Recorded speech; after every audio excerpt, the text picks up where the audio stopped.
cambia esto de longitud, y bueno, es esto que tenemos aquí. Es decir, si acá tenemos un desplazamiento u sub 1, y acá tenemos un desplazamiento que es u sub 1 más la derivada de u sub 1 respecto de x1 por diferencial de x1, bueno, esta parte, como lo vemos acá abajo, la diferencia entre estos dos, que es solamente esto, es el cambio de longitud de este lado. Lo mismo pasa con este lado. La deformación específica, como concepto, es la deformación, que repito, en este caso es esto, esta diferencia. Cuando yo haga acá u sub 1 menos u sub 1 se van a cancelar, se van a anular. Entonces la deformación específica siempre es deformación respecto a la longitud original. Y la longitud original para el punto era diferencial de x1. Lo mismo pasa en la dirección de x2. ¿Sí?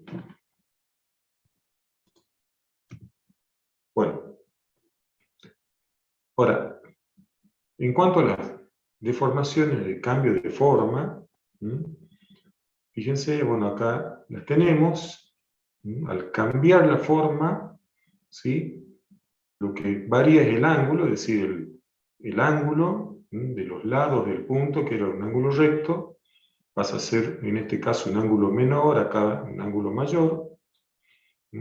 Y ese ángulo, esa deformación medida como un cambio, digamos, del ángulo a 90 grados a otro valor, acá lo tenemos como que la mitad se produce acá, la mitad se produce acá. En realidad es un solo ángulo, digamos, ¿no? De variación de forma. Entonces, por eso acá dice que se produce la mitad de gamma, que es el ángulo, y acá la otra mitad. ¿Cuánto valen estos ángulos? Bueno, se lo asimila, por supuesto, a la tangente, o sea que es esto dividido esto, es decir, esta distancia dividido la distancia de diferencial de x1, ¿sí? Acuérdense que esto es cambio de forma, o sea que la longitud sigue siendo la misma.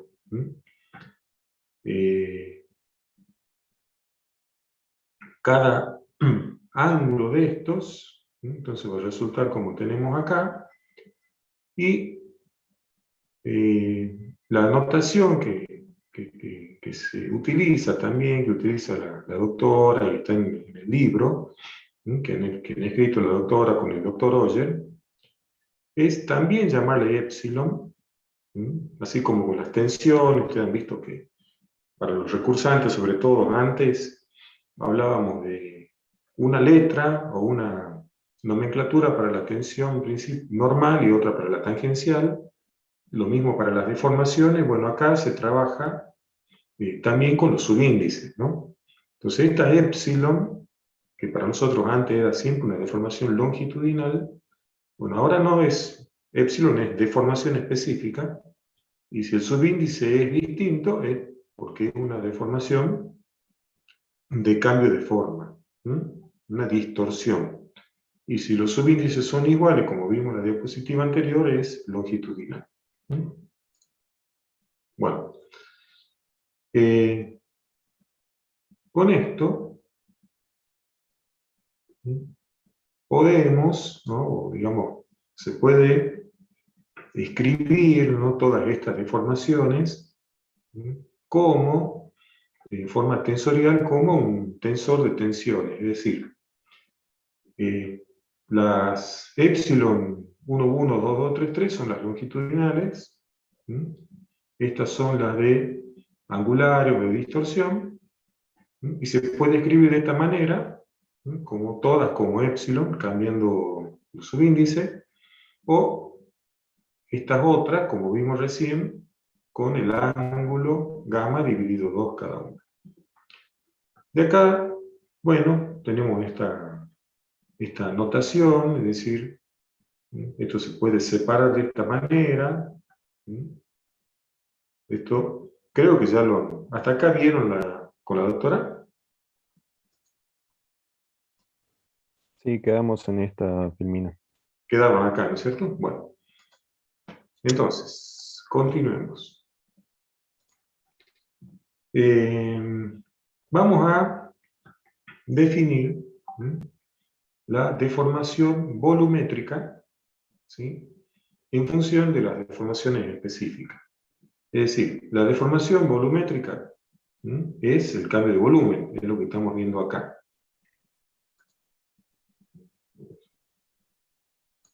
¿Sí? El cambio de volumen es la deformación volumétrica. La deformación volumétrica específica va a ser deformación sobre el volumen original o inicial. El cambio de volumen, bueno, va a ser volumen final menos volumen inicial, y esto queda como estaba. ¿Cómo se calcula el volumen final?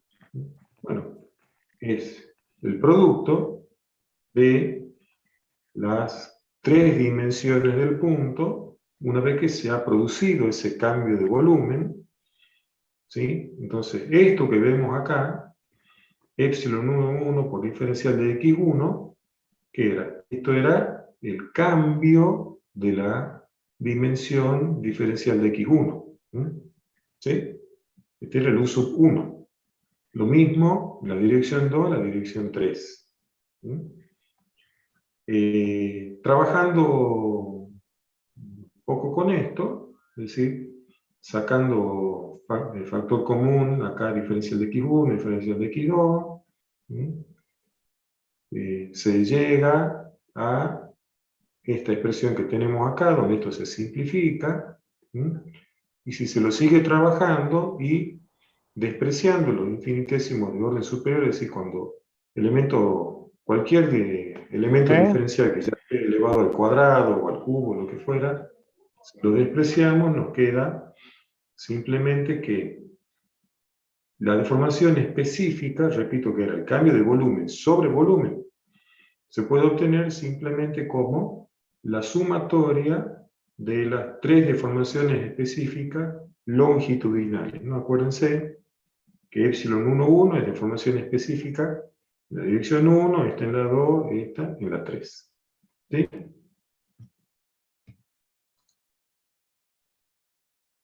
Bueno,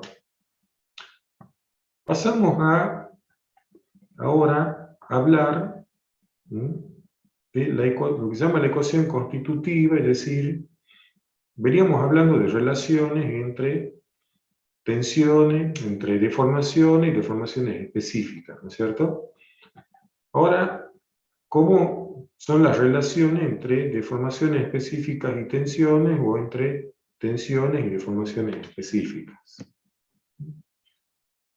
Entonces, esta llamada ecuación constitutiva vincula el estado de tensión con el estado de deformación en un punto.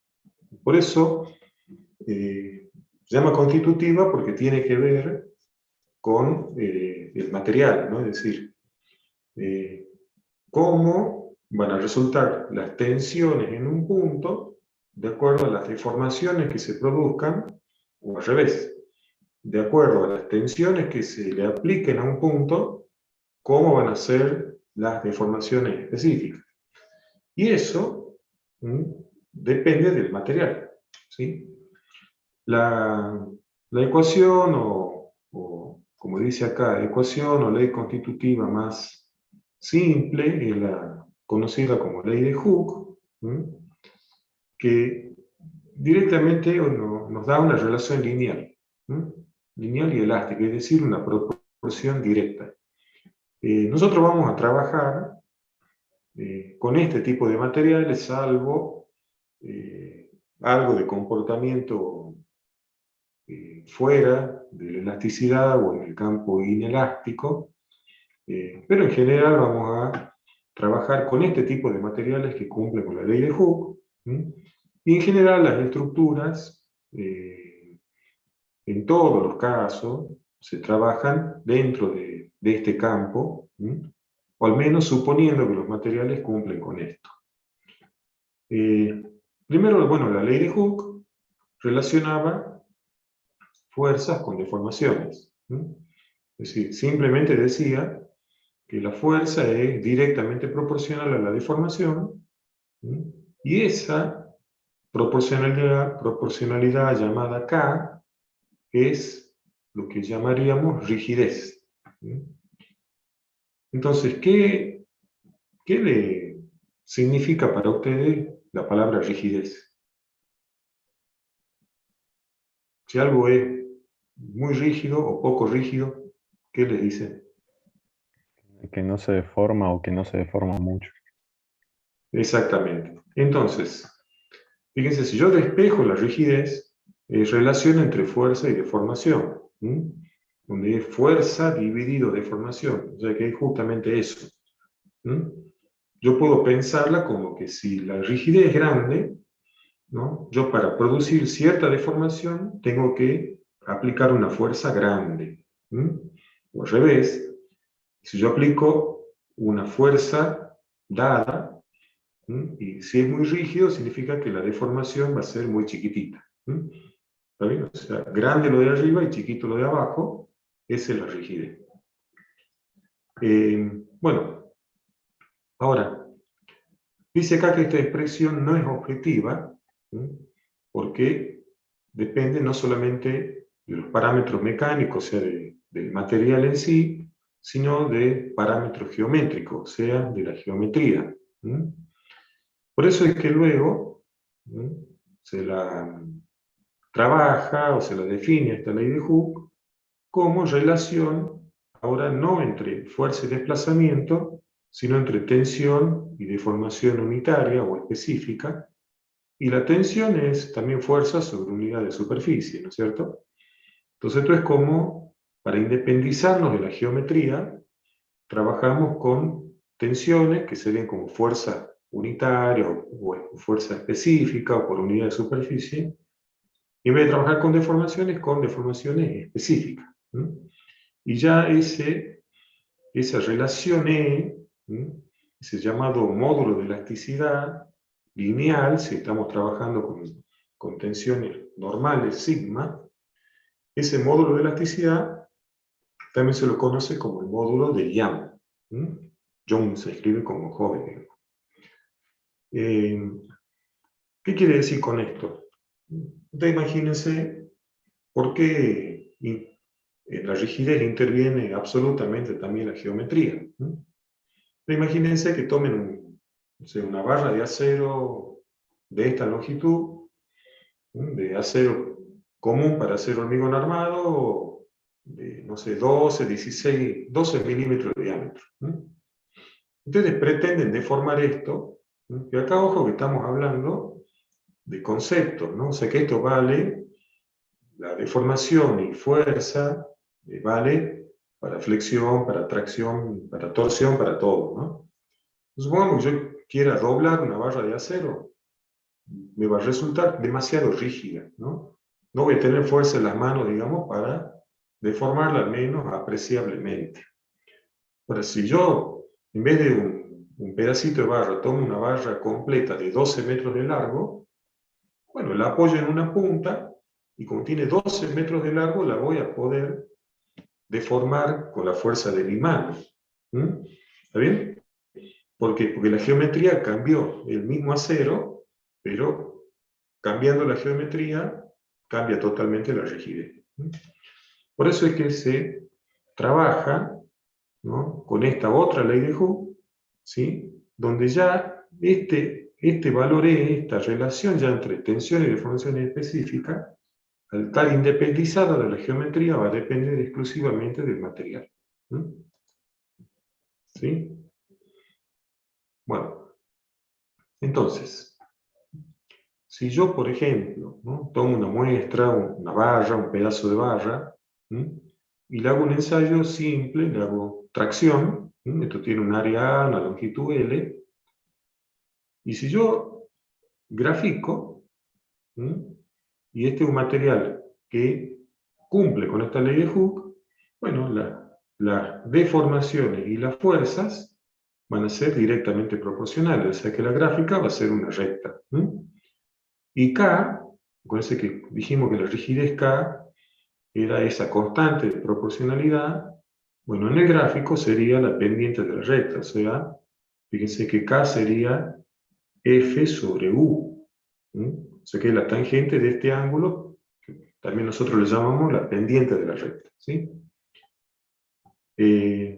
Si dividimos, ¿sí?, la fuerza, ¿no?, esta que fuimos midiendo, es decir, acá nosotros vamos midiendo la fuerza, midiendo la deformación, si la dividimos en el área, vamos a obtener tensiones, y si las deformaciones U las dividimos en L, vamos a tener deformaciones específicas, y ahora, como yo estoy dividiendo esto, ¿sí?, todos estos valores, por un valor constante que es el área, y todo esto lo divido en un valor constante que es L, entonces las gráficas van a ser exactamente iguales, digamos, van a cambiar solamente los valores.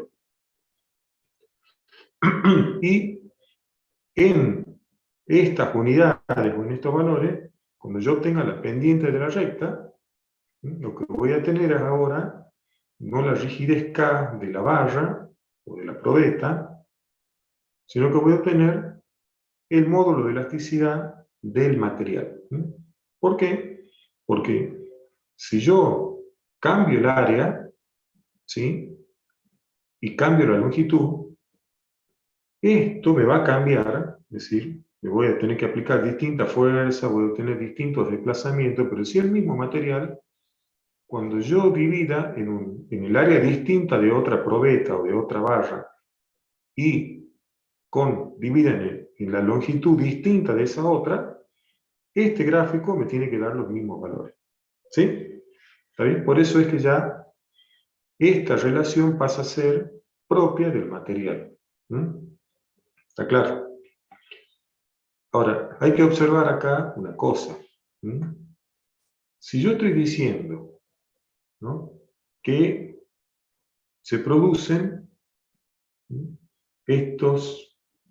estas deformaciones U, ¿sí?, entonces, ¿qué pasa por acá? Supongamos que llega hasta por acá. ¿Qué pasa con la longitud? ¿Es la misma? Pregunto.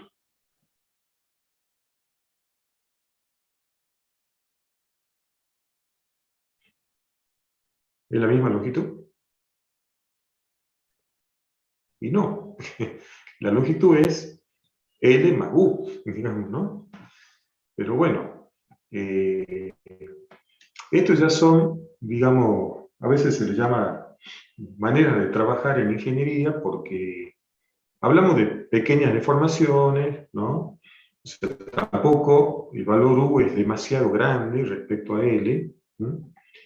Y este valor, estas rectas que se obtienen, ¿sí?, se obtienen siempre utilizando la longitud original y el área original, ¿no? Ahora vamos a hablar un poquito más de eso. O sea que la manera de trabajar es un número, ¿sí?, único que nos sirve, ¿sí?, porque si tuviéramos que ir cambiando la longitud, ¿sí?, o sea que acá cada vez que vamos dividiendo nos iría cambiando la longitud, ya esto no sé si sería una recta, ¿sí? Y repito, si hablamos de pequeñas deformaciones donde estos valores no son muy grandes, esto es prácticamente exacto. Y si no, de todas maneras, son valores de referencia del comportamiento de un material. O sea que no tiene por qué ser de absoluta exactitud, sino que conceptualmente, al dividir en la longitud original y el área original, tenemos un valor que lo podemos considerar constante. ¿Sí? Bueno.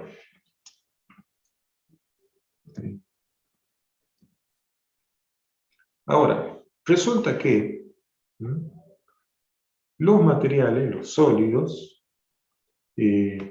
cuando nosotros, como veíamos recién, por ejemplo, ¿no?, le aplicamos una tracción y sabemos, ahora estamos sabiendo que cambia de longitud, que si tenemos en cuenta toda la geometría, eso se llama rigidez, que si lo hacemos ya relacionando tensiones con deformaciones.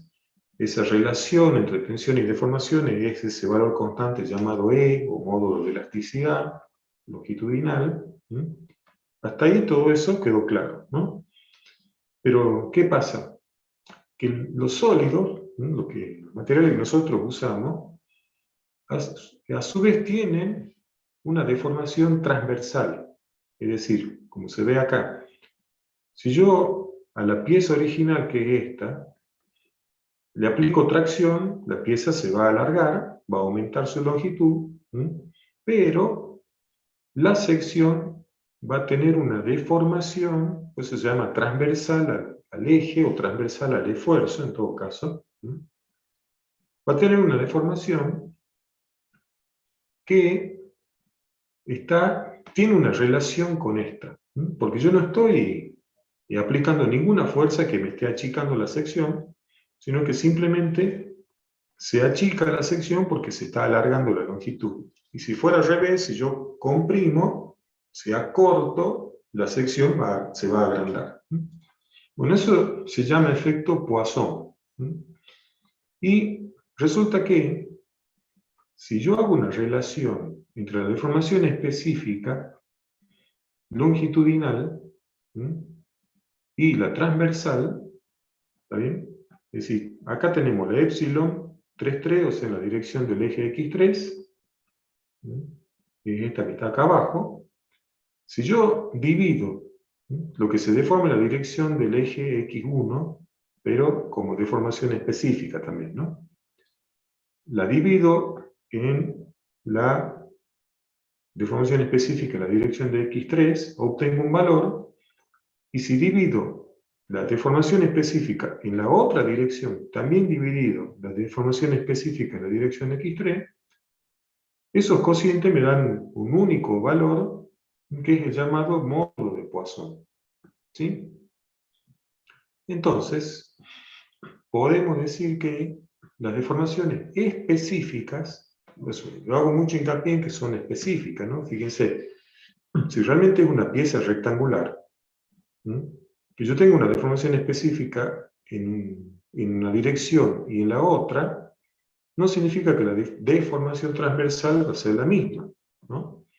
La deformación específica es la misma. Ahora, del lado que sea más largo, se achicará más, y del lado que sea más corto, se achicará menos. ¿Sí? Bueno, entonces, esas deformaciones específicas transversales, entonces resultan igual a un valor constante, que entonces esto también es propio de cada material, multiplicado por la deformación que le estoy produciendo yo a través de la aplicación de una tensión. ¿Y por qué el signo menos? Y bueno, porque siempre pasa eso. Si yo alargo, tracciono, aumento la longitud, bueno, la sección transversal se va a achicar y al revés, ¿no? Entonces siempre van, por supuesto, a contramano, ¿no? Ustedes tomen una gomilla, un elástico, para que se vea, digamos, porque esto pasa en todas las estructuras, nada más que las deformaciones estructurales no se ven a simple vista. O casi nunca se ven a simple vista, algunas sí. Si usted agarra una gomilla, un elástico, lo estiran, van a ver cómo la sección se achica. Bueno, entonces, este coeficiente, decimos que es una propiedad de cada material y va, bueno, eventualmente entre 0, digamos, podría haber algún material que no se deforme transversalmente, pero digamos nuestros materiales de uso en la estructura sí lo hacen.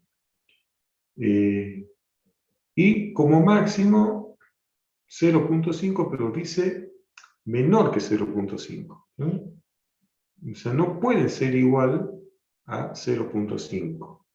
¿Y por qué? Porque si fuera 0,5, si volvemos acá,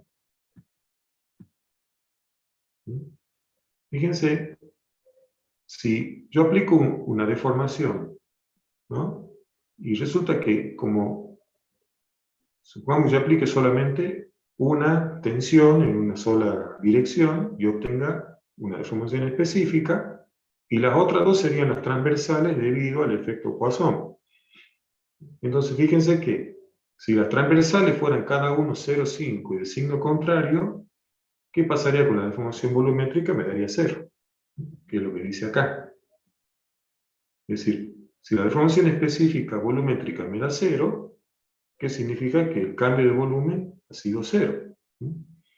Y eso solamente se da en fluidos incompresibles tipo, por ejemplo, el agua.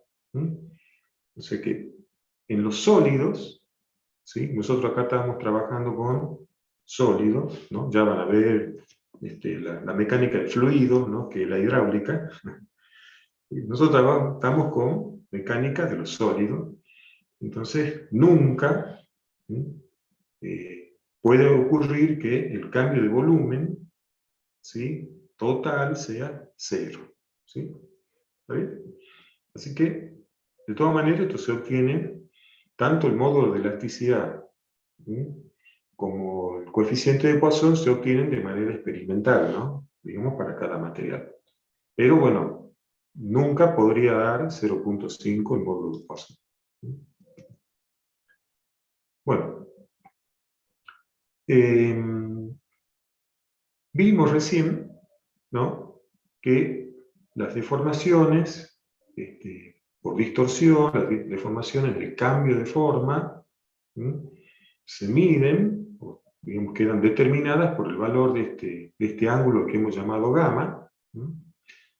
Y también hay una relación que se puede, por supuesto, comprobar experimentalmente, o a través de esto, ¿cómo se llega a esto? Supongo que lo van a ver un poquito más adelante, porque hay que ver otros conceptos primero.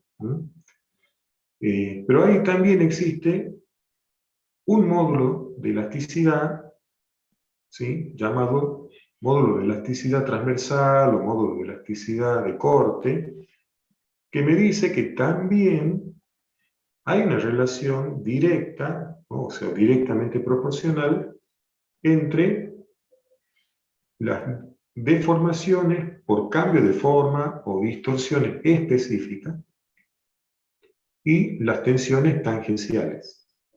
¿Sí? Ese otro módulo se llama, o utilizamos la letra G.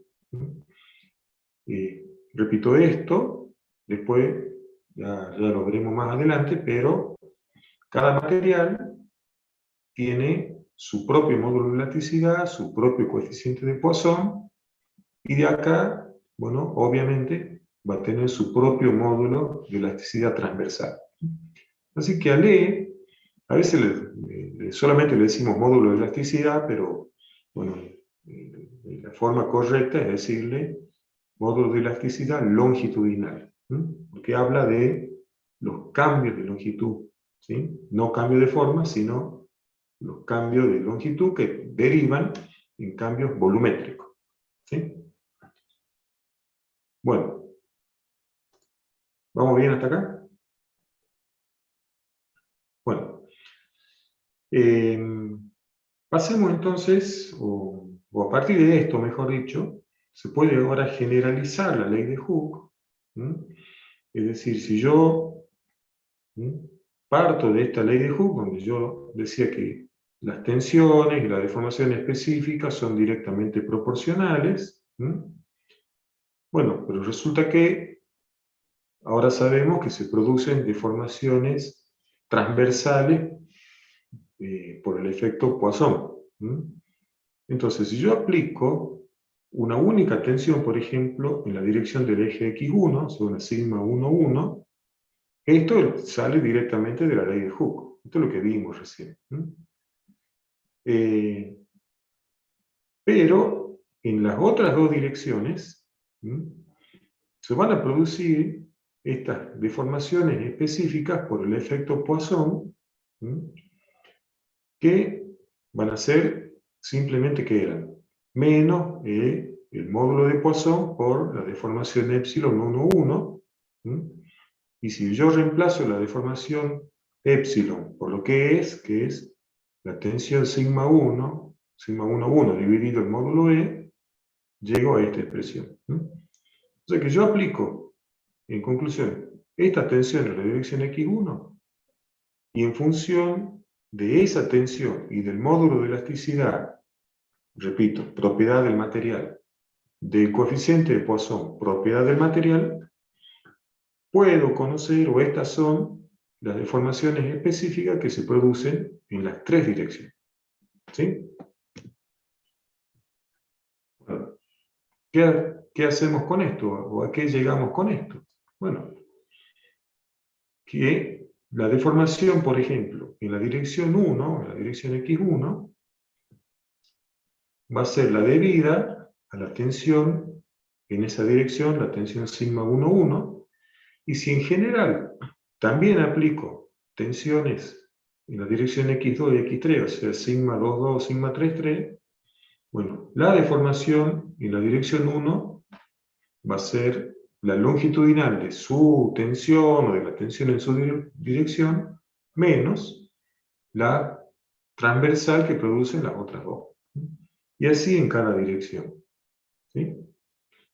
Y si a su vez no solamente tengo tensiones normales en las tres direcciones, sino que tengo tensiones tangenciales, ¿no? Acuérdense que acá dice sigma, pero si dice sigma 1,2, esto es una tensión tangencial. Entonces, a su vez, este es el caso más general, que yo tenga tensiones normales y tangenciales en las tres, o los tres planos que pasan por un punto. Entonces, bueno, voy a tener las deformaciones angulares específicas. También, acá no hay efecto Poisson, sino que cada una depende de su tensión tangencial y, por supuesto, del módulo G, que dijimos que era una propiedad del material también, ¿no? Bueno, con todo esto,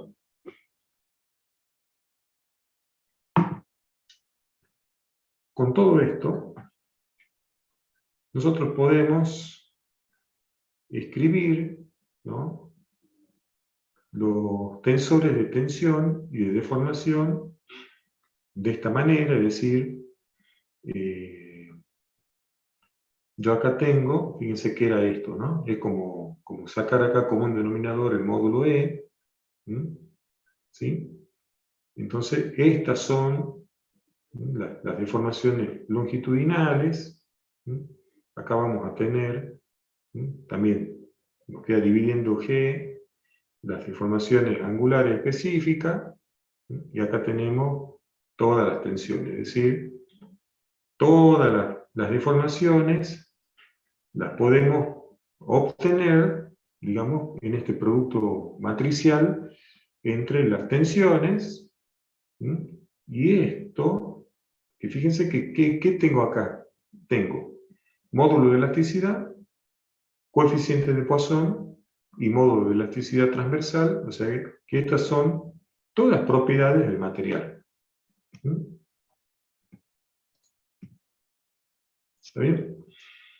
Si, bueno, escribimos en forma compacta, ¿qué nos quedó? Simplemente, bueno, que el tensor de formaciones va a ser igual al producto de esa matriz por el tensor de tensiones, o al revés.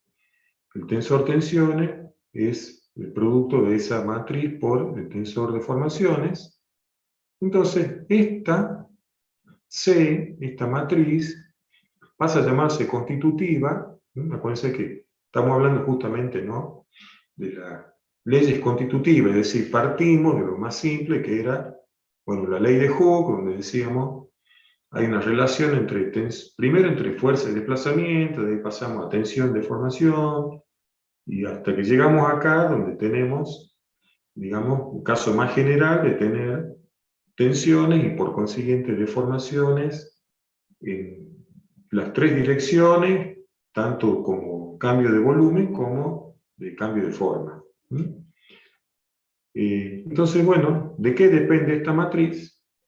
Que, repito, me va a relacionar las tensiones con las deformaciones, exclusivamente de todas estas tres propiedades del material, que a su vez vimos que están relacionadas entre ellas, ¿no? Es decir, En realidad, si uno determina o conoce el módulo de elasticidad longitudinal y el coeficiente de Poisson, a partir de ahí se puede calcular el módulo de elasticidad transversal. Conclusión, todo esto tiene que ver con exclusivamente de qué material estamos hablando, con qué material estamos trabajando. ¿Sí? Bueno, ahora, a partir de todo esto, también se puede definir lo que se llama el módulo de elasticidad volumétrico. Porque habíamos hablado, o habíamos definido, ¿no?, el módulo de elasticidad, uno longitudinal, trabajando en una única dirección. Después vimos que hay otro que es transversal, ¿no?, que es para las cuestiones de tensiones tangenciales, distorsiones o cambio de forma. Y habiendo visto que podemos tener, entonces, en general, tensiones y deformaciones en las tres direcciones o en los tres planos, se puede definir lo que se llama el módulo de elasticidad volumétrico ahora. Que este ya es, digamos, el caso general, que es también como módulo de elasticidad, es como que nos relaciona tensiones con deformaciones, ¿no? ¿Cómo lo vamos a encontrar? Bueno, vamos a partir de la deformación específica volumétrica, que se acuerdan que era la suma de las tres deformaciones específicas longitudinales. Ahora que conocemos la ley de Hooke generalizada, bueno, cada una la reemplazamos. Es decir, que era la deformación epsilon 1,1, era la tensión sigma en esa dirección dividido E menos el módulo de Poisson dividido E por la suma de las tensiones en las otras dos direcciones, y así lo reemplazamos a todo. Trabajando un poquito con esto, llegamos a esta expresión que tenemos acá, y lo que hacemos es definir, ¿no?, esta P minúscula, que es lo que se llama presión. También se puede, en alguna bibliografía va a aparecer como la tensión media. Entonces, es como el promedio de las tres tensiones que están actuando. No sé si se han perdido, pero digamos, estamos partiendo de aplicar tres tensiones sigma, distintas en cada dirección. Hemos partido de cómo era la deformación específica volumétrica, hemos llegado a esto. Acá nombramos a esto, o sea, no esto, sino a esta sumatoria, pero dividido 3 le vamos a poner el nombre P minúscula o presión. Si hacemos eso, fíjense, la suma de las tres tensiones vendría a ser 3 veces P minúscula. Entonces, esto que tengo acá es 3 veces P minúscula. Esto que tengo acá es también lo mismo, 3 veces la presión. Por el 2 que tengo acá me queda un 6. ¿Está bien? Puedo sacar factor común esta 3P y me queda esto que tengo acá. Ahora, volviendo a lo que era la deformación específica volumétrica, me va a quedar, ¿sí?, escrito de esta manera. Bueno, y al final llegamos a este valor particular, ¿no?, que es el llamado módulo de elasticidad volumétrico, que, bueno, queda como el módulo de elasticidad longitudinal dividido 3 veces 1 menos 2 veces el coeficiente de Poisson. ¿Y qué es? Es esta parte, como dice acá, es, en definitiva, la relación que hay entre la deformación volumétrica y la presión o esta tensión media, como lo van a ver tal vez en alguna otra bibliografía. ¿Sí? Así que bueno, esto es el llamado módulo de elasticidad, ahora volumétrico. Bueno, Si estuviéramos en un caso de tensión plana, es decir, recién habíamos trabajado con tensiones en las tres direcciones o los tres planos, que es el caso general. Si el problema es de tensión plana, o sea, fíjense, acá tenemos tensión normal en la dirección de x1, normal en la dirección de x2, y tenemos tensión tangencial aplicada en estos mismos planos, y en este plano no tenemos nada, ningún tipo de tensión. ¿Qué significa esto? Que toda esta, es decir, la tensión normal en la dirección x3 es 0, la tensión tangencial, que ya vieron el teorema de Cauchy, es decir, que si existe esta tensión, tiene que existir esta. Entonces, bueno, en este plano, si no hay tensión tangencial en esta dirección ni en esta, se traduce en que sigma 1, 3, 3, 1, 2, 3, 3, 2 son también todas nulas. Entonces, el tensor de tensiones, fíjense, nos queda así. Todas estas, que son las que vienen acá, son todas nulas, o escrito de esta otra manera. Si vamos a esta expresión, fíjense también haciendo nulos todas las tensiones que son nulas, nos va a quedar escrito de esta manera, ¿sí? Y vamos a llegar finalmente a esta expresión. O sea que esto es simplemente como esta expresión, es decir, acá tenemos deformaciones en función de las tensiones, es decir, yo acá obtengo las deformaciones en función de las tensiones que son datos, o al revés, escrita acá abajo, al revés, podría obtener las tensiones en función de las deformaciones que serían datos, y a través de estas matrices, que ¿cómo se llamaba? Era la matriz constitutiva, ¿no es cierto? Simplemente lo que hemos hecho es particularizarla para un caso de estado plano, donde queda la posibilidad de tener dos deformaciones específicas en ambas direcciones, longitudinales, y una única deformación transversal. Entonces esto queda más chico, y las tensiones pueden ser tres valores: tensión normal en una dirección, normal en la otra, y un único valor de tensión tangencial. ¿Sí? Entonces, bueno, eso es todo, digamos, acá, de particularizar lo que veníamos viendo. Si partimos de deformación plana, es similar. El tensor de deformaciones va a quedar también así. Y vamos a llegar, digamos, a las mismas expresiones. Nada más que acá, que es lo que se ha hecho, es decir, bueno, si partimos de las deformaciones, ahora vamos a calcular las tensiones. Bueno, acá tienen un ejemplo, para que después lo vean ustedes, les va a servir, digamos, para entender mejor, para después hacer el práctico. ¿Cómo vamos? ¿Se entiende? Sí, profe.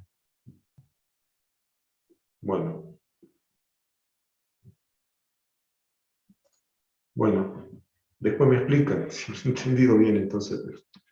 Bueno, yo creo que es bastante claro el asunto, ¿no? Digamos, si no tienen también, ¿no?, la bibliografía, el libro, ¿no? La doctora prácticamente todo, salvo algunas cosas que agregue, están tomadas obviamente del libro que ha escrito ella misma con el doctor Oyer, ¿no? Así que bueno, si quieren por ahí ver un poquito más, pueden ir directamente a completar con la bibliografía, ¿sí? Bueno, les propongo que hagamos una pausa, ¿no? Así se despiertan un poquito, y seguimos a las 4 con lo que falta, y después, si tenemos tiempo, vemos un poquito del práctico. Si no, de todas maneras, mañana tenemos toda la clase para ver el trabajo práctico. Así que bueno, a las 4 volvemos. Bueno, profe. Bueno, profe.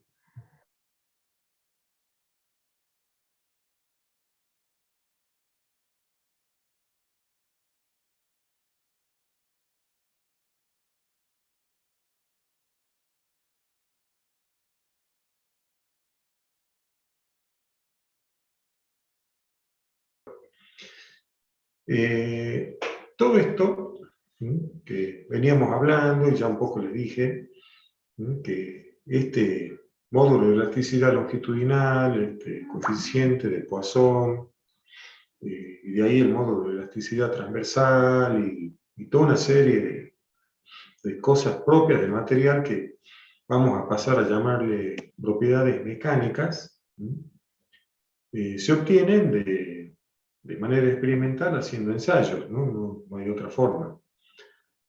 Ya ustedes van a tener toda una materia, ¿no?, de materiales para ver bien todo esto, pero bueno, nosotros nos anticipamos un poquito porque tampoco es cuestión que utilicemos, por ejemplo, un módulo de elasticidad y creyendo que viene no sabemos de dónde o que se podría deducir. No, se obtiene de ensayos y, repito, ya lo van a ver bien en su momento y para los materiales usuales de la construcción, ¿no?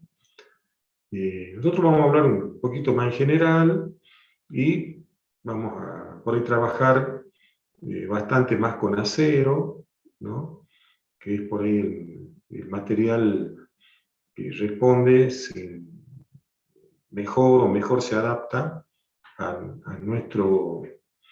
nuestra suposición, ¿no?, de material homogéneo, isótropo, ¿no?, todo lo que le dijo la doctora. Si no, bueno, trabajamos con materiales genéricos, con valores supuestos. Entonces, bueno, ¿cómo son estos ensayos? Bueno, hay por supuesto ensayos de todo tipo. Los más simples son como estamos viendo acá, ¿no?, un ensayo de tracción o compresión podría ser también.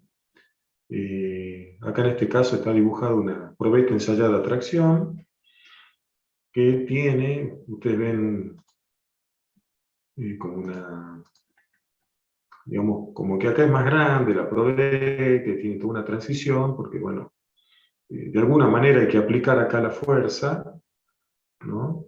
Y acá también, pero bueno, tratando de que haya toda un sector de la probeta o una longitud, esta que le llamamos L, que sería como la longitud original o inicial, donde las dimensiones sean, o sea, que la valla sea lo más recta posible, debería ser perfectamente recta, digamos, y el área, la sección, debería ser completamente uniforme, para que el ensayo sea válido. Entonces, acá está como reforzada la probeta, de manera de que las tensiones más grandes se produzcan dentro de esta parte.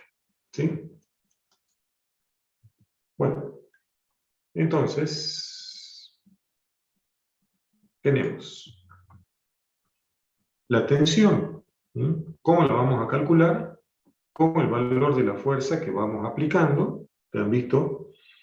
Ahí ya hemos visto un grafiquito donde en el ensayo la fuerza va aplicándose desde 0 hasta un valor. La máquina de ensayo va a ir midiendo la fuerza simultáneamente con la deformación. Y como decíamos, bueno, la tensión la vamos a calcular dividiendo la fuerza que es variable en el área inicial. La deformación específica como el cambio de longitud dividido también la longitud inicial, que es una longitud que se llama calibrada, o sea, digamos, esta longitud inicial está bien medida de alguna forma, y el cambio de este tramo, digamos, es el que se mide acá, y la relación entre Entonces los cambios de longitud dividido siempre la longitud inicial. Y si, bueno, si se midiera, digamos, la deformación transversal, sería suponiendo que fuera una sección circular o lo que fuera, bueno, este D habla de la dimensión transversal, no del área transversal, ¿no? La dimensión transversal también, si podemos ver cómo varía, la dividimos en la dimensión transversal inicial y podríamos medir la deformación específica transversal para obtener el módulo de Poisson. ¿Qué dijimos que era el efecto Poisson?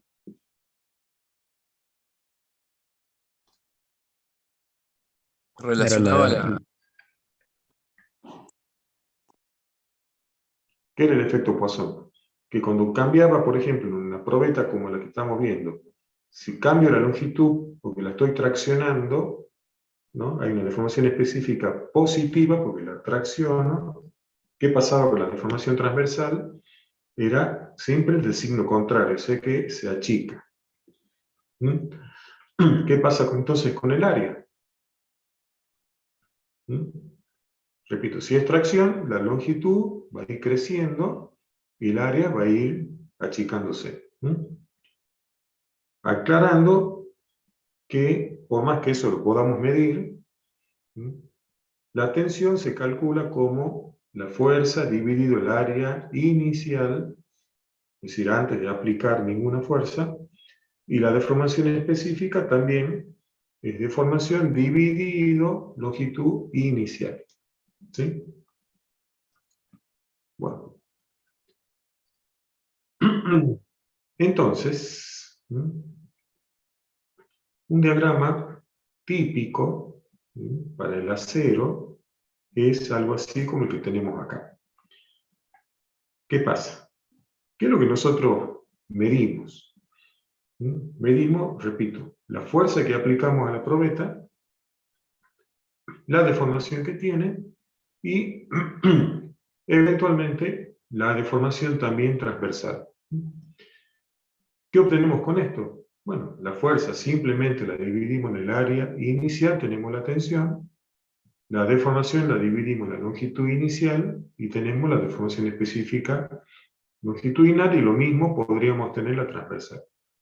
El gráfico que tenemos acá perdón, es tensión y referida, digamos, a deformación específica longitudinal. Bueno, una vez que comenzamos a aplicar tensión, el gráfico va a ser una línea recta, ¿sí?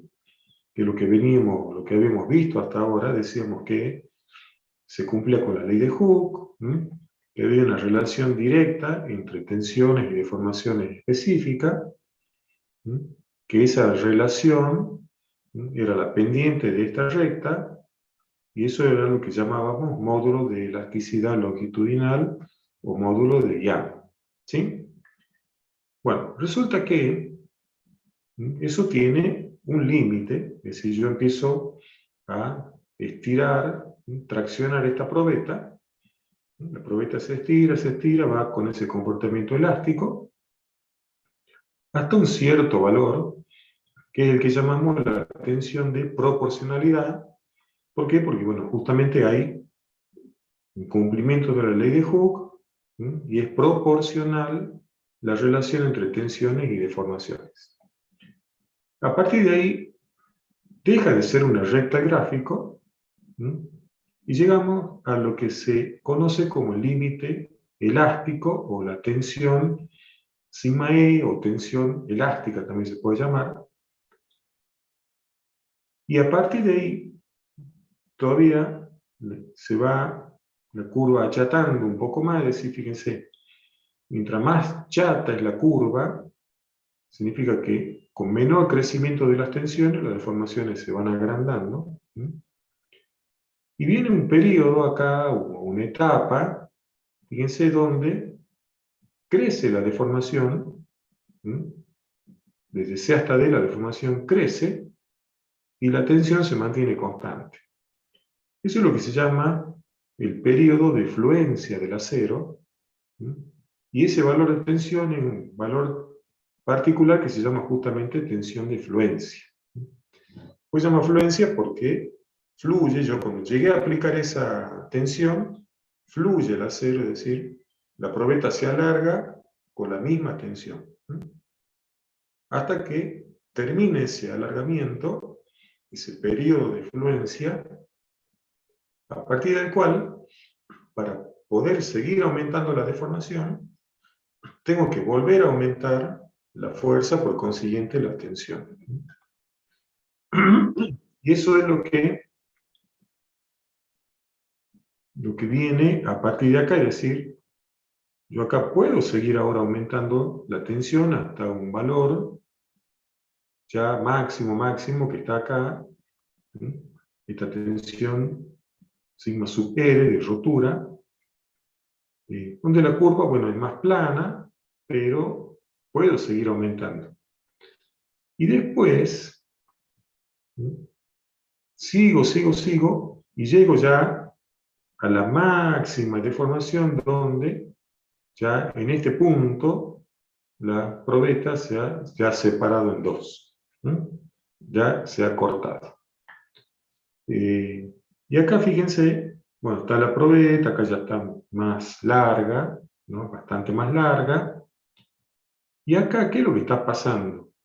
Acá justamente, a medida que aumento la deformación longitudinal, la deformación transversal se va haciendo notable, digamos, ¿sí? Se va, siempre va a haber una sección en particular donde la probeta va a fallar, ¿no? Si bien yo en toda la longitud tengo aplicada la misma tensión, bueno, el material eh, no es perfectamente homogéneo, ni la probeta es perfectamente con la misma forma, es decir, en alguna parte habrá por algún motivo algún, digamos, algún hueco microscópico, no sé, algo que haga que en algún lugar falle primero, ¿no? Porque, digamos, si la probeta va a fallar, tendría que fallar en toda su extensión.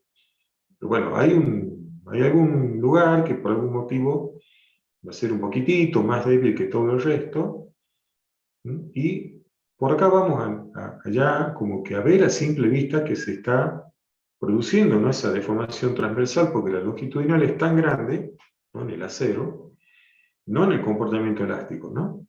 Sino ya por acá son deformaciones tan grandes que ya se aprecia, por supuesto, ya a simple vista la deformación transversal, ¿sí? Y termina, digamos, justamente donde la sección se hizo más chiquita, ahí donde va a terminar ya fallando, es decir, ya cortándose en dos, ¿no? La probeta. Eh, entonces, pregunto yo, ¿cómo era que calculábamos todos estos valores de tensión?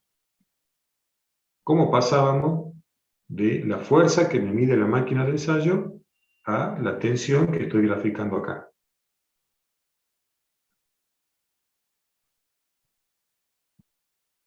De manera lineal era por el módulo de elasticidad.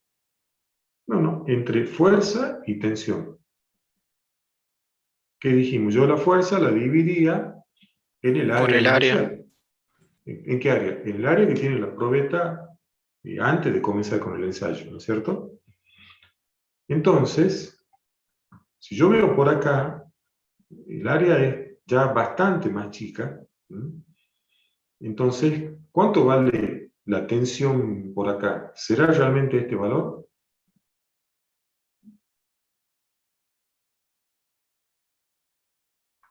¿Sí? ¿Qué me dicen?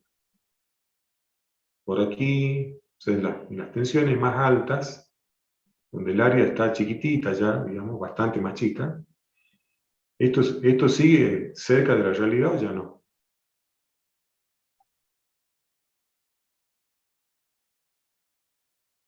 O sea, sería un valor muy alto. Claro. la tensión, digamos, la verdadera tensión que actúa sería la fuerza, ¿no? Que es así, la estoy midiendo, dividido el área que realmente tiene. Entonces, la tensión que actúa de verdad es mayor que la que yo tengo dibujada acá. Por eso, llega un punto en que el gráfico cae, pero no es que la tensión va a bajar, digamos. La tensión tiene que seguir subiendo hasta llegar a la rotura. ¿Sí? Pero bueno, no lo dibujamos así porque, repito, este sería el gráfico de la fuerza P, que la fuerza P sí vamos a ver que baja. Es decir, cuando llega un momento que el área se va achicando, achicando tanto, que ya llegó un punto donde es tanto lo que se achica que disminuyendo la fuerza, ya esa probeta se termina de cortar en dos. ¿Sí? Por eso es que parece que la tensión cae, pero no, lo que cae es la fuerza que mide la máquina. La verdadera tensión tiene que seguir subiendo en esta parte hasta que ya llega a ser tan alta que ya la probeta se separa en dos. Bueno, entonces, acá tienen escrito todo lo que dice ahí. Y hay una cosa, ¿no?, sobre lo que vamos a volver. Esto de que hay una parte que se le llama de proporcionalidad y una parte que sigue siendo, que dice elástico, pero que no es proporcional. Es decir, yo acá tengo comportamiento elástico proporcional y el comportamiento elástico termina acá. ¿Sí? ¿Qué significa comportamiento elástico?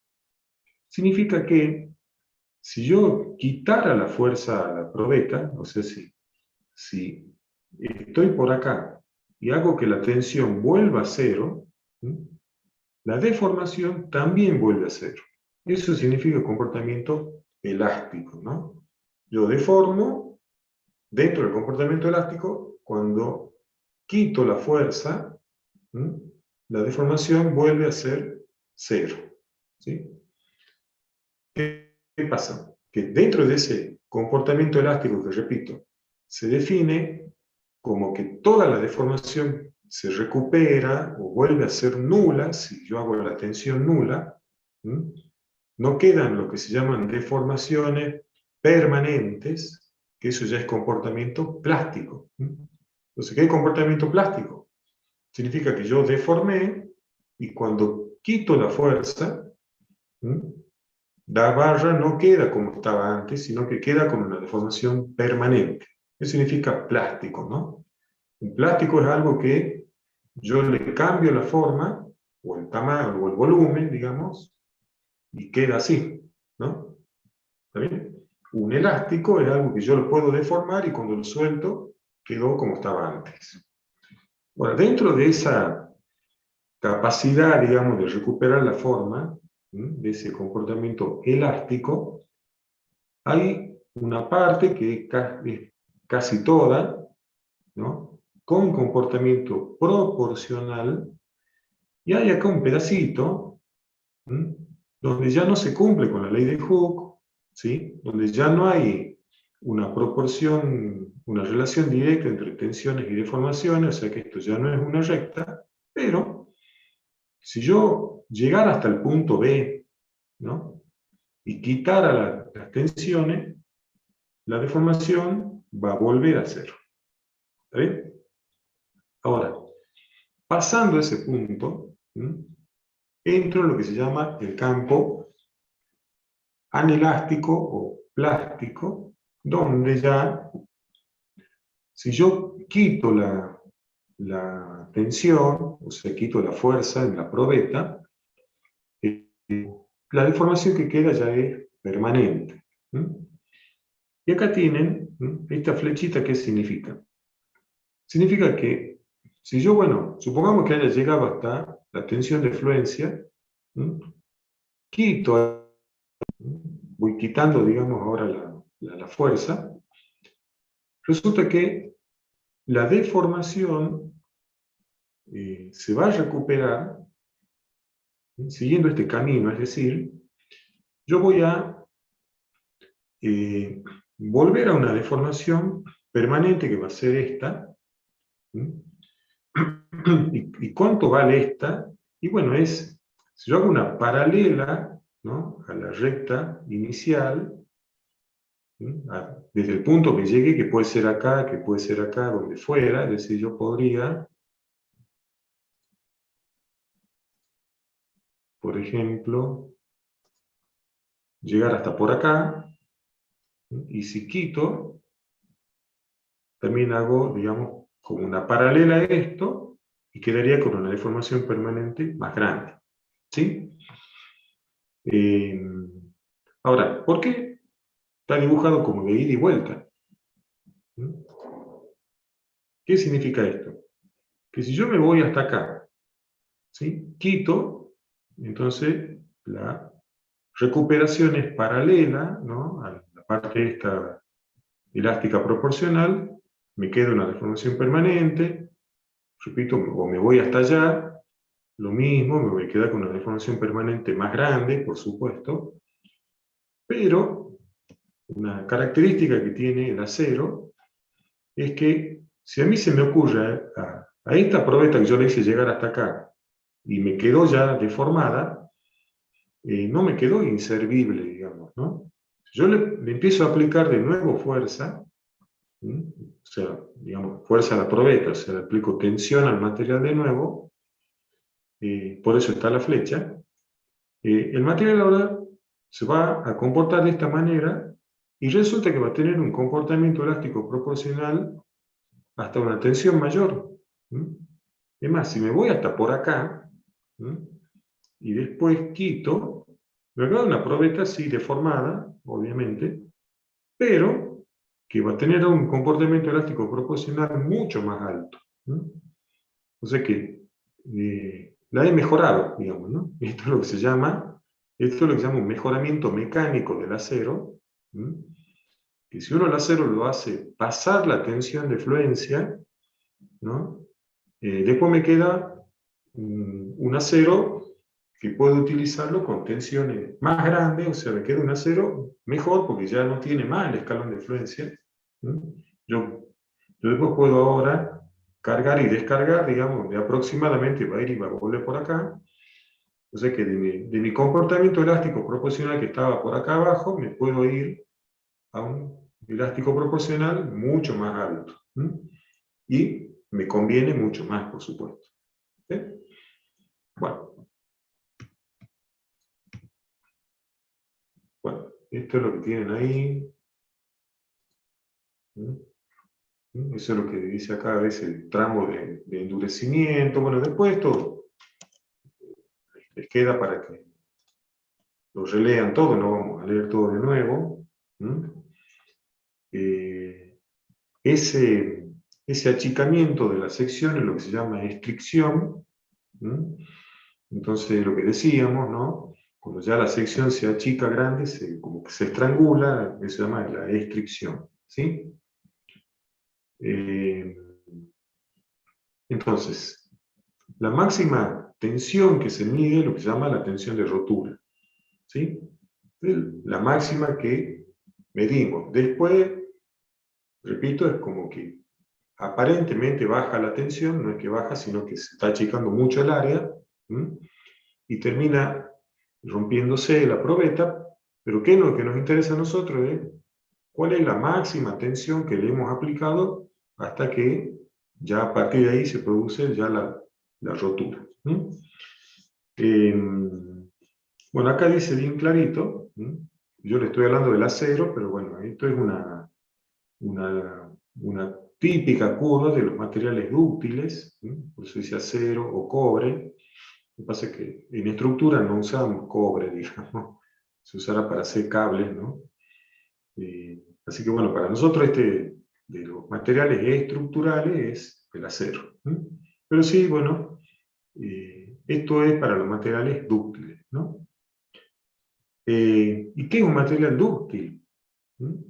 Bueno, acá lo dice. Material dúctil tienen un marcado comportamiento plástico, ¿sí? Y esa rotura, o sea, ese gráfico que vimos, no está en escala, ¿sí?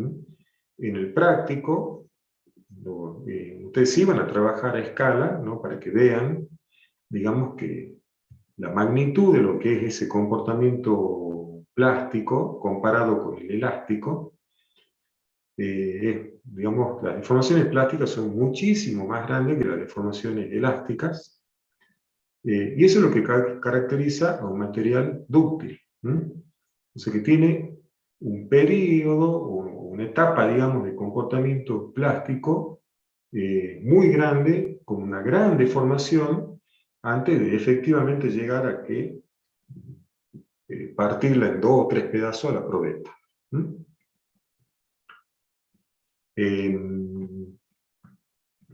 Acá tienen, ¿no? Digamos, valores típicos de lo que son, pero bueno, cuando lo hagan a escala, ¿no? O sea, para el práctico, y mañana, bueno, trabajan a escala en papel o papel milimetrado, o trabajan con AutoCAD, pero de alguna manera sepan, ¿no? Que para poder hacer el práctico, para que estos gráficos sean reales, o uno al menos que vamos a hacer, se va a hacer a escala, ¿no? Van a ver que el gráfico este que estábamos viendo, digamos, esto nos da la idea de la forma, ¿no? Pero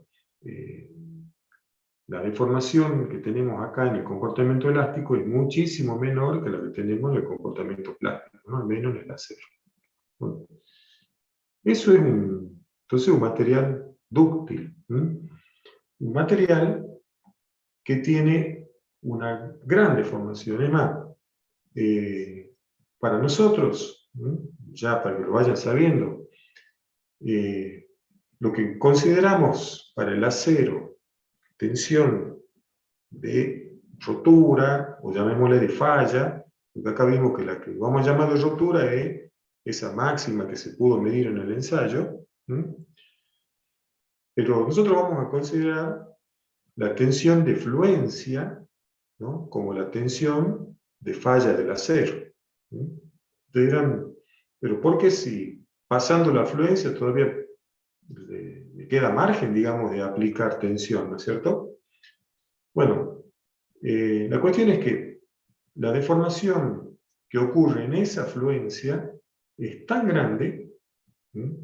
Que no podemos considerar que una estructura o una barra o parte de una estructura de acero pueda tener semejante deformación.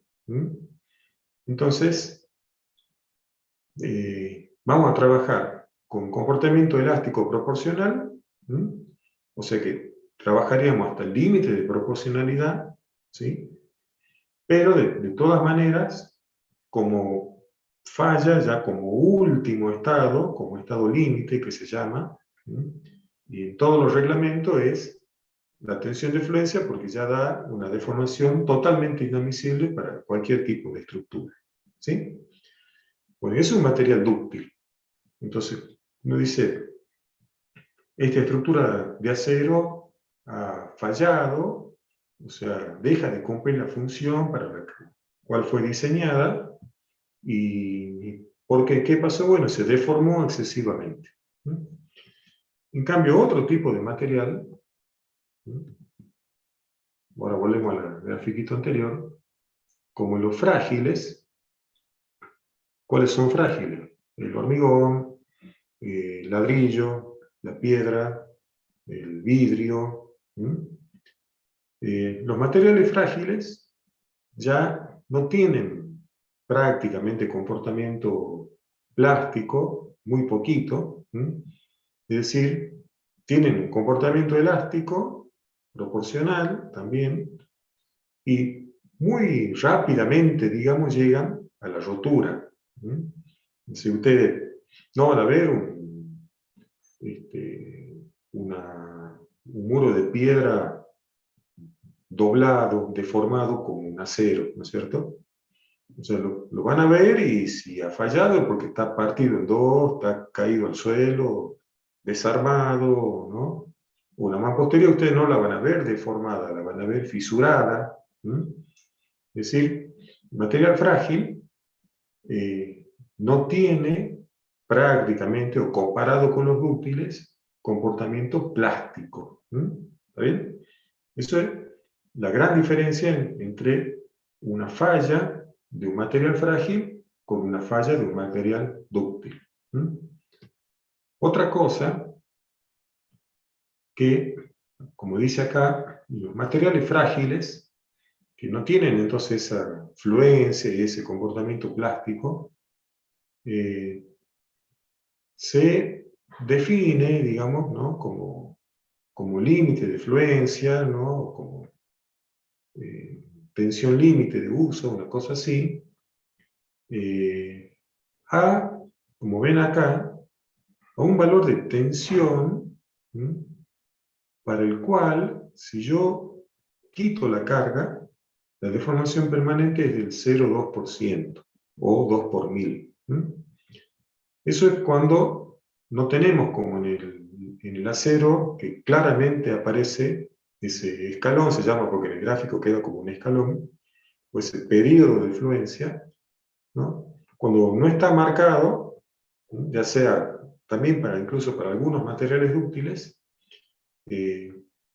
lo que hay que hacer es el gráfico decir, bueno, ¿en qué punto, si yo quitara la carga, me quedo con una deformación permanente que no es muy grande, que es el 2 por 1000, pero bueno, es como que hasta ahí se puede usar ese material, ¿sí?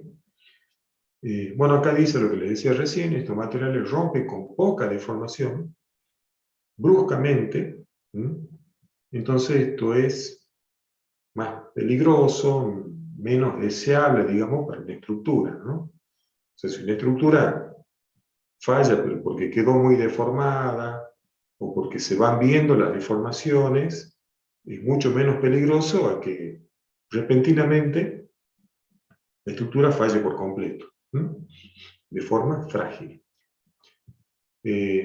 Acá tenemos una probeta verdadera, de acero, fíjense. Esta era una probeta igual, antes de aplicarle, de hacer el ensayo, ¿no? Acá tenemos donde se roto, ¿no? Se quedó clarita, digamos, esa zona de fricción. Digo, en alguna parte, por algún motivo, se va a terminar fallando, y antes de fallar, entonces se va a achicar mucho la sección transversal.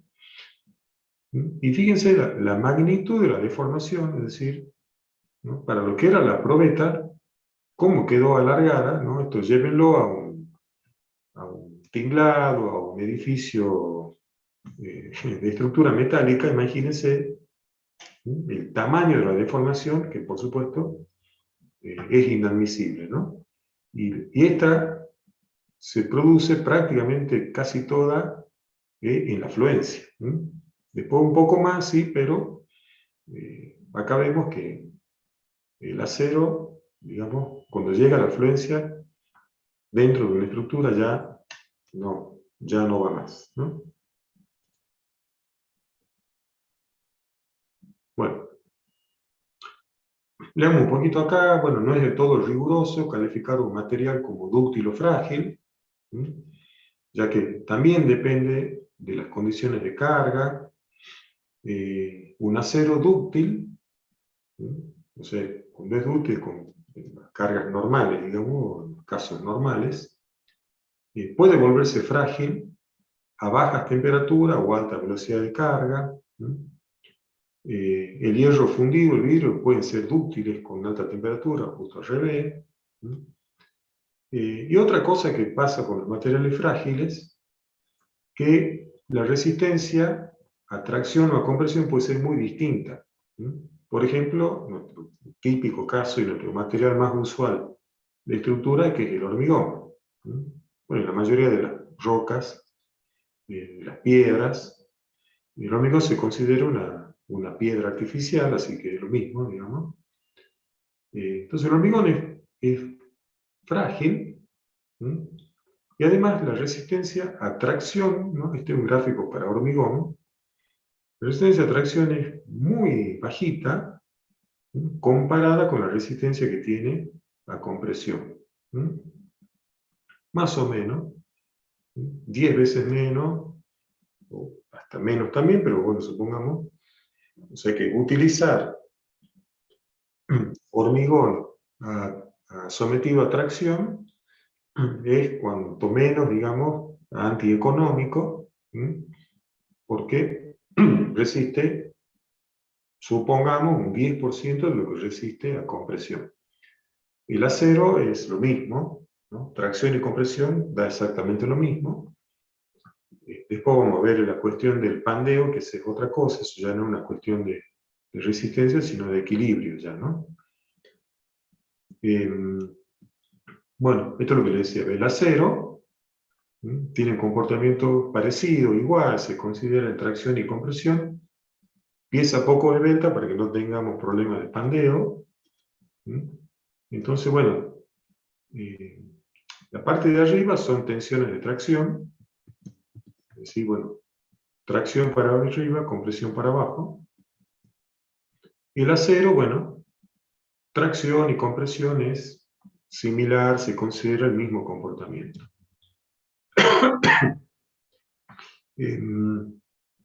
Este gráfico es, digamos, una especie de gráfico simplificado, ¿no?, del que veíamos recién. A ver si volvemos un ratito. Acá.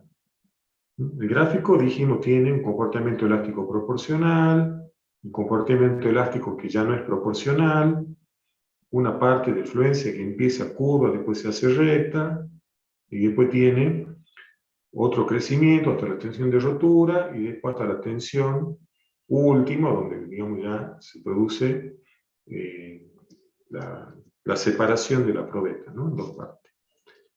De todo este gráfico, a los fines de utilizar el acero en una estructura, se adopta este tipo de diagrama, donde directamente se dice, bueno, comportamiento elástico lineal, ¿sí?, hasta la tensión de fluencia, y la tensión de fluencia, un comportamiento llamado perfectamente plástico. ¿Por qué perfectamente plástico? Porque es como que exactamente llega a un valor de tensión, de fluencia, y la tensión queda absolutamente constante y la deformación se hace grande. Entonces, esto es un diagrama simplificado del que vimos recién. ¿Y por qué se simplifica tanto? Bueno, una, porque encontrar un valor de tensión de fluencia a partir de los ensayos es posible, por supuesto. Encontrar un límite de proporcionalidad, un límite elástico, que están cercanos a este, no siempre se puede. Bueno, habrá que ver qué máquina de ensayos tenemos, ¿no? No digo que sea imposible, pero digamos, la tensión de fluencia es como muy fácil de determinarla, o mucho más fácil.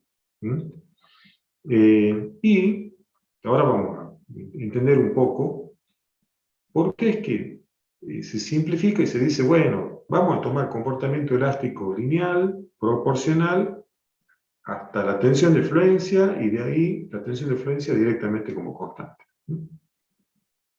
Esto ayuda mucho, ¿no?, por supuesto, para nosotros, porque si no, si tuviéramos que considerar el comportamiento elástico no lineal y todo eso, se nos complicaría todo. Entonces,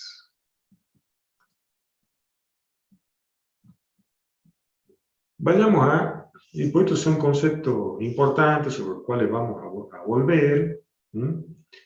¿Qué es esto de tensión límite, tensión admisible, coeficiente de seguridad? O sea, ya un poco les dije, bueno, si estamos con acero y llegamos a la fluencia, esa estructura ya no sirve, o sea, ya no cumple la función para la cual la hemos diseñado y construido. Entonces, bueno, ¿cómo hacemos, digamos, no? ¿Cómo se hace en la realidad?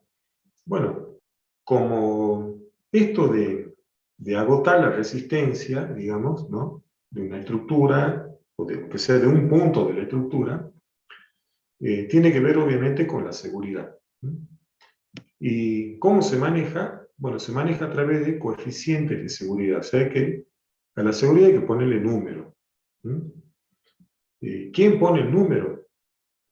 Lo pone un organismo que es el CIRSO, que es el Centro de Investigación para los Reglamentos de la Seguridad de las Obras Civiles. O sea que, bueno, hay investigadores, ¿no? Por parte del Estado, y después esto se aplica por ley, que nos van a decir, bueno, numéricamente, o sea, ya no es que nos van a aconsejar que la estructura sea segura, no, nos van a poner un número, o más de un número, para asegurarnos esta seguridad. Entonces, ¿qué hacemos, no? Bueno, lo que hacemos es, como dice acá, esto de que la estructura tenga que ser segura, o sea, este requisito de seguridad, que le vamos a exigir a la estructura, conlleva a la definición de un valor superior de la tensión que el material pueda alcanzar sin que exista el riesgo de que se produzca un fallo estructural. Dicho de otra manera, se define tensión límite como aquel valor de la tensión al cual el material alcanza su límite de resistencia y por debajo del cual no se produce ni deformación excesiva ni, por supuesto, la rotura del mismo. Entonces, si nosotros decimos, bueno, esta es la tensión límite, por ejemplo, como dice acá más abajo, en los dúctiles como el acero, la tensión límite es la de fluencia, en los frágiles como el hormigón es la de rotura directamente. Entonces, si uno define ese límite, fluencia para el acero, rotura para el hormigón, entonces estamos definiendo en qué circunstancia, en qué situación esa estructura va a llegar a la falla. ¿Cómo nos aseguramos que no llegue? Y bueno, aplicamos una tensión menor. Así de simple. ¿Sí? Entonces, ¿cuánto menor? Y ahí está la cuestión, ¿no? De ese valor que tiene que ser un valor numérico, ¿no? Si yo tengo una tensión de fluencia, ¿qué hago? ¿Me acerco mucho? ¿Me quedo lejos de la tensión de fluencia? ¿De qué depende? Bueno, todo eso va en el coeficiente de seguridad si es uno solo, o los coeficientes de seguridad, porque ya ahora todos los reglamentos trabajan, digamos, con un coeficiente que tiene que ver con no acercarme a la tensión límite y un coeficiente que tiene que ver con cómo son las cargas. ¿Sí? Así que esto, bueno, lo vamos a ver nosotros un poquito más y en las materias de más adelante, ya en estructuras metálicas, en hormigón, todo el resto lo van a ver bien con el reglamento, con todo, ¿no? Pero bueno, por lo menos ahora sepamos ¿por qué no me puedo acercar mucho al límite?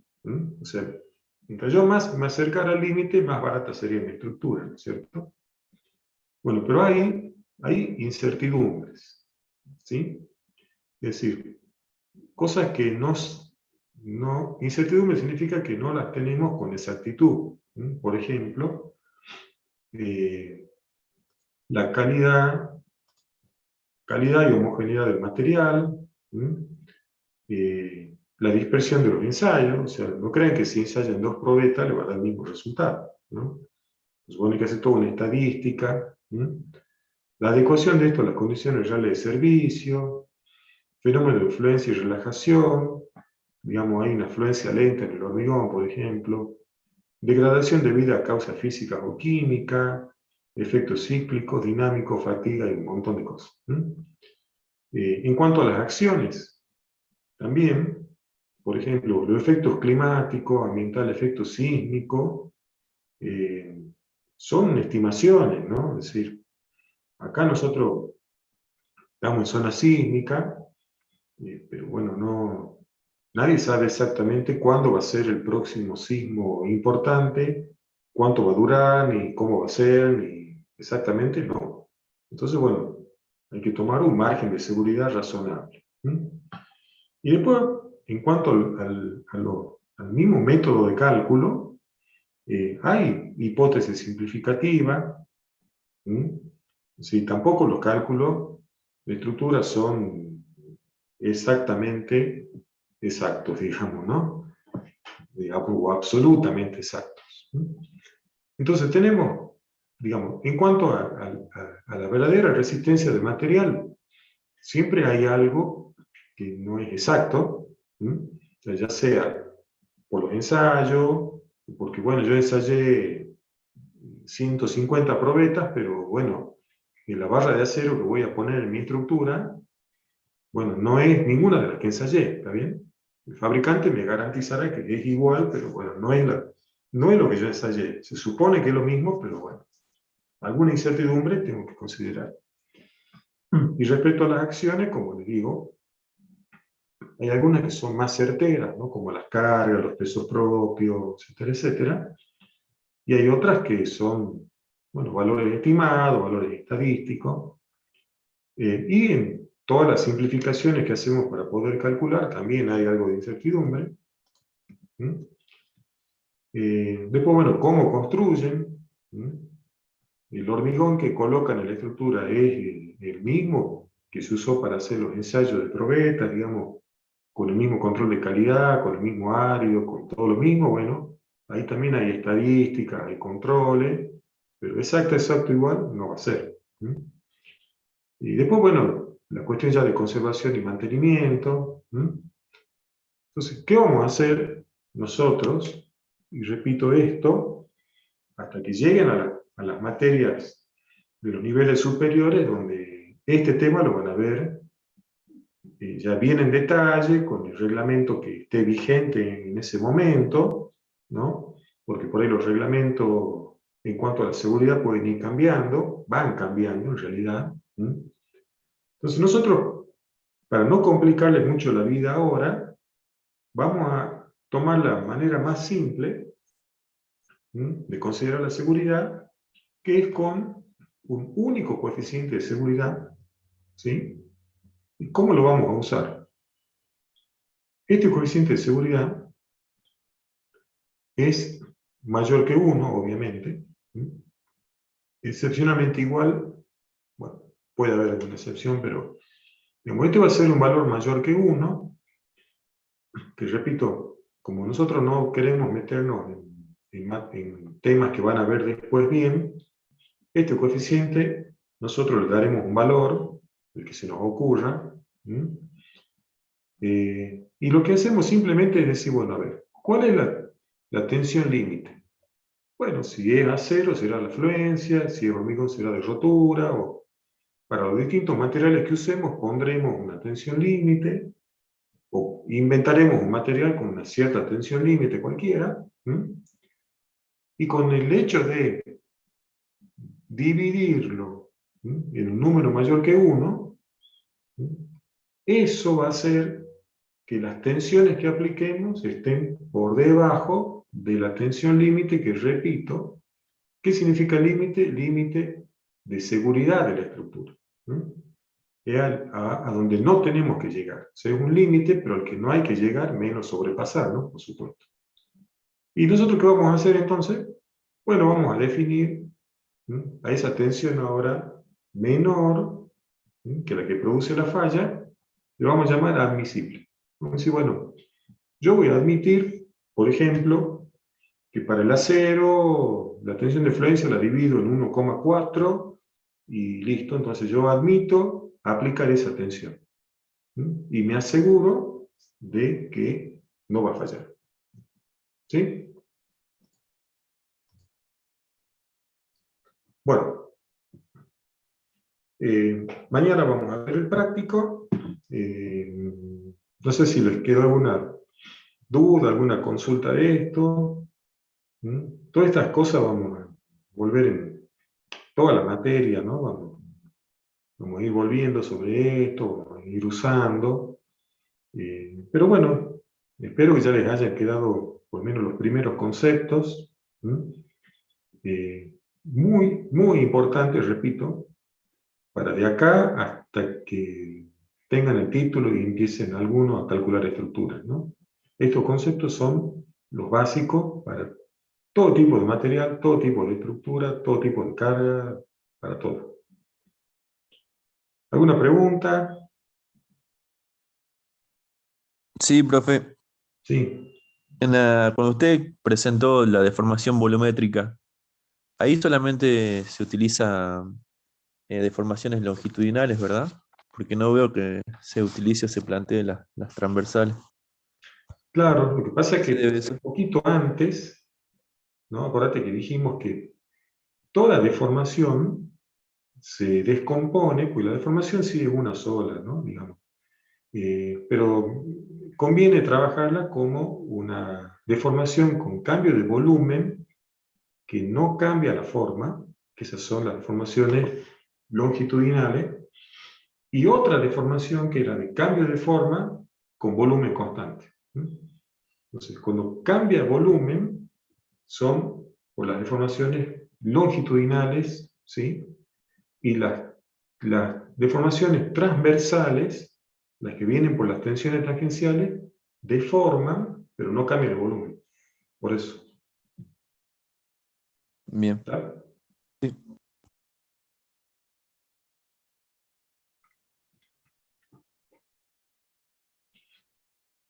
Bueno, será hasta mañana. Esto, repito, después cuando venga estado de tensión, se va a seguir profundizando en esto, ¿no?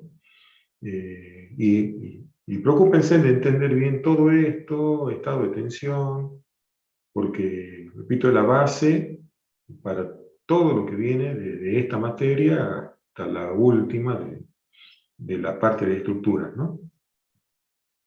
Así que bueno, si no hay más preguntas, nos vemos mañana. Bueno, por supuesto, mañana si quieren preguntar algo, lo preguntan y si no, vemos el práctico, ¿no? Bueno, profe, gracias. Bueno, muy bien, será hasta mañana.